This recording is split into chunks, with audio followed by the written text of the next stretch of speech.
DuPont Crop Protection and DuPont Pioneer, we are proud to support today's women in agriculture.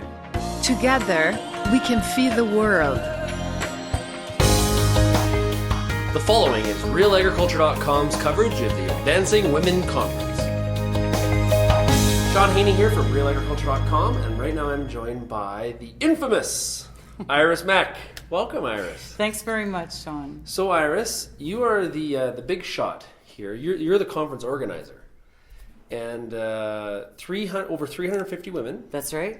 Okay, in one hotel, one location, talking about agriculture and leadership and a whole bunch of other things that delve out from that. How has the conference gone?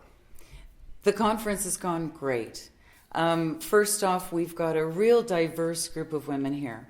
We've got young women that are just coming out of university and starting their new jobs. We've got women that have been in the industry 30, 42 years, and they're just blending together and learning from each other, so it's a great experience. Yeah. What's really interesting is the diversity of the group, right? So we've got, get to go to farm shows across Canada, lucky me, and I will see, the livestock people, the livestock show, the crop people at the crop show, dairy people, the dairy show, and we have got all of those people in one spot, one location, really networking on issues and a whole bunch of other stuff. That's right, and I think the main thing there is because we're all in the industry. We all have a passion for the industry. We all have a goal that we want to meet in the industry. We have dreams about what we want to do personally in the industry with our careers. And this is one opportunity where it all comes together. We are all a group of women all going in the same direction. So what made you come to the realization that there's a need for a conference like this? Sean, I started this idea about 5 years ago. And I said, it took me over 40 years to figure out where I was in my career, to figure out the players in the industry, to figure out who the leaders were in the industry. And I said, man, it took me 40 years to get to this point. Wouldn't it be great if someone in my time had done this when I was 22 to 23 to 28 and said, here's what you've got to know, here's what you've got to do, and here's where you can get to. Yeah. Now, this hasn't been necessarily a women's liberation conference or girl power. That's next. Yeah, that's next. but it has been more one of.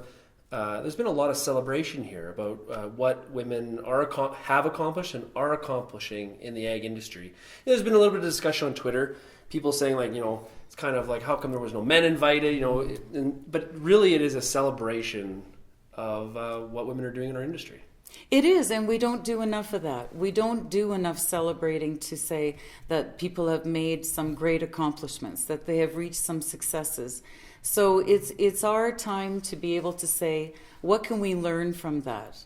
What can we learn from the people that have had great success and have accomplished great levels of management and leadership? So that's what this is about too. And so what are those things we've learned? What are some of the take-homes for you? Like, as you've listened to everything that's gone on here, as you've been running around trying to keep the conference going, but what are for you, what are some of those threads? I think the biggest thing is the very simplistic things that we maybe take for granted and maybe don't do enough of. Networking. I think that networking is so important, and as Courtney Wolf said today, all the 5 and 7 points of what networking is the basis of everything. It's the basis of this conference. There is no database for women in agriculture, so it was all networking. To get 350 some women together was all done through networking.